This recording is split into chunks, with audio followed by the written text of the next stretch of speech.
Islam Majapahit, Fakultas Keguruan dan Ilmu Pendidikan, Prodi Pendidikan Bahasa dan Sastra Indonesia.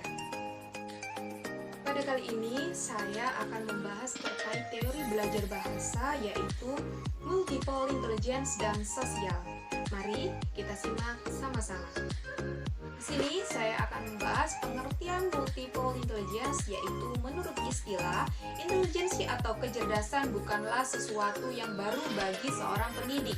Namun, sejalan dengan perkembangan ilmu pengetahuan, ilmu tentang intelijensi pun berkembang. Banyak ahli dari berbagai bidang disiplin ilmu melakukan penelitian tentang otak manusia secara fisik maupun potensinya, di mana otak merupakan sekumpulan jaringan syaraf yang terdiri dari dua bagian, yaitu otak besar dan otak kecil. Otak besar terdiri dari dua belahan, yaitu belahan kiri dan belahan kanan. Nah, kedua belahan tersebut dihubungkan oleh serabut syaraf. Belahan otak kanan dan belahan otak kiri memiliki atau mempunyai fungsi masing-masing. Belahan otak kiri mengendalikan aktivitas-aktivitas mental yang mencakup matematika, bahasa, logika, analisis, menulis, dan aktivitas-aktivitas lain yang sejenis. Sedangkan otak belahan kanan yaitu menangani aktivitas-aktivitas yang mencakup imajinasi, warna, musik, irama, ritme, melamun, dan aktivitas-aktivitas lain yang sejenis. Oleh karena itu, semua manusia memiliki kemampuan tersebut, karena setiap manusia memiliki otak yang utuh. Proses berpikir adalah menyajikan dan menangkap kombinasi informasi yang kompleks antara kata-kata, gambar, warna, suara. Adapun menurut Prof. Hofgartner, yaitu seorang ahli psikologi kognitif, meneliti tentang intelijensi atau kecerdasan manusia. Beliau mengatakan bahwa IQ tidak boleh dianggap sebagai tinggi atau rendahnya, seperti tekanan darah manusia. Namun, kecerdasan seseorang tidak dapat diukur secara mutlak dengan tes IQ. Beliau pun juga mengatakan bahwa tes IQ hanya mampu mengukur kemampuan seseorang dalam mengerjakan tes IQ tersebut saja. Jadi, multiple intelijensi adalah teori yang mengkaji, yaitu tentang ilmu kecerdasan yang memiliki arti kecerdasan ganda atau kecerdasan majemuk, di mana setiap orang memiliki bermacam-macam kecerdasan yang dengan kadar pengembangan yang berbeda-beda antara kecerdasan yang satu dengan kecerdasan yang lainnya. Kali ini yang kedua saya akan membahas tentang jenis-jenis multiple intelligency, yaitu atau kecerdasan yang dikemukakan oleh Hofgartner, yaitu yang meliputi intelijensi linguistik, intelijensi logika matematika, intelijensi visual atau spasial,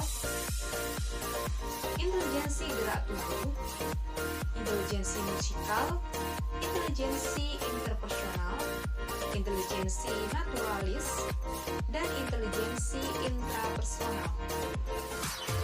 Yang saya bahas yaitu yang ketiga adalah pendekatan teori sosial intelligence, yaitu kecerdasan sosial merupakan kemampuan yang mencapai kematangan pada kesadaran berpikir dan bertindak untuk menjalankan peran manusia sebagai makhluk sosial di dalam menjalankan hubungan dengan lingkungan atau kelompok masyarakat.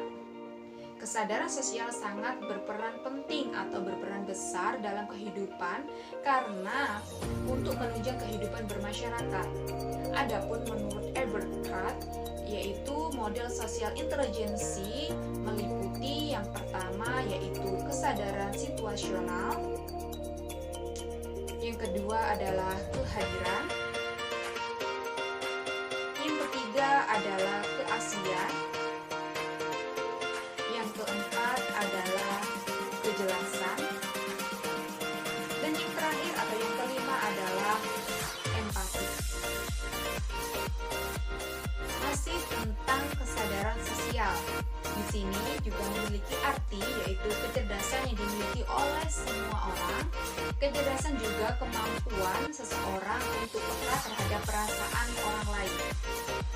Nah, aspek sosial dibagi menjadi dua bagian, yaitu yang pertama adalah kesadaran sosial dan yang kedua adalah kecakapan sosial.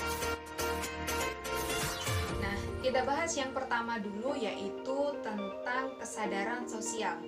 Kesadaran sosial merupakan kesadaran yang mengaruh pada sebuah spektrum dan yang secara tidak langsung merasakan apa yang dirasakan oleh orang lain.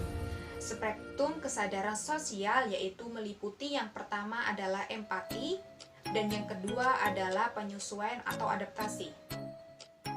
Yang ketiga adalah empati yang tepat dan yang kelima adalah kesadaran sosial. Yang kedua yaitu saya akan membahas tentang kecakapan sosial. Kecakapan sosial merupakan kemampuan merasakan perasaan orang lain atau sekedar ingin tahu kemampuan yang mereka pikirkan ataupun inginkan. Adapun spektrum kecakapan sosial yaitu yang meliputi yang pertama adalah sinkroni, yang kedua adalah presentasi diri sendiri, yang ketiga adalah pengaruh, dan yang keempat adalah peduli.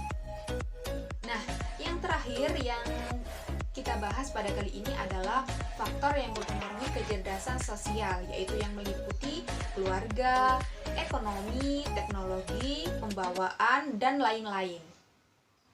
Mungkin itu saja yang bisa saya sampaikan. Kurang lebihnya saya mohon maaf yang sebesar-besarnya. Wassalamualaikum warahmatullahi wabarakatuh.